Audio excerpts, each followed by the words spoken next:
Отбывается самый натуральный беспредел. Власть села на коня в лице Лукашенко. Он очень боится. Ему докладывают, сколько стоит за Тихановского того-то. Поэтому власть делает все возможное, чтобы сбить волну вот этого ажиотажа. Дело в том, что народ понимает, что уже многие понимают, даже аполитичные люди, бабушки, дедушки понимают, что 26 лет Лукашенко их обманывал. Поэтому Лукашенко сел на коня, сейчас хватают Тихановского, совершают в отношении паскудную, мерзкую провокацию. У них даже ума не хватает сделать нормально, красиво, чтобы, как говорится, подозрительно не было.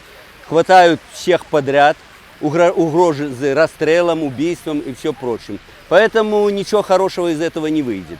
Я уже говорил, говорю и буду говорить. Самый лучший вариант отстранить, для Лукашенко я имею, отстранить Ермошину, как председателя Центра избиркома, снять свою кандидатуру, назначить новые, свободные, честные выборы, включить в комиссии независимых представителей от каждой партии, того же Тихановского, Цепкала, Бабарыка, кого хочешь туда включили.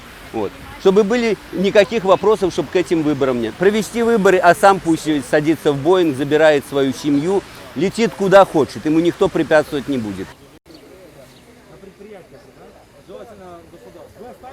На сегодняшний момент они обгадились, я имею в виду эти проститутки, провокаторши, проститутки, те, которые в форме были, ложились, эти фальсификаторы, следователи, которые сейчас затеяли уголовное дело, фальсификаторы, птенцы Караева, эти, которые там проверку якобы проводили, значит, Лукашенко во всем этом провокации замешан, потому что если бы Лукашенко не был завязан, если бы Караев не был завязан, то они бы этих всех провокаторов не Сергея задержали, а этих мразей задержали. И проводилась проверка. Поэтому на сегодняшний день они ищут любую возможность, чтобы обгадить Сергея Тихановского.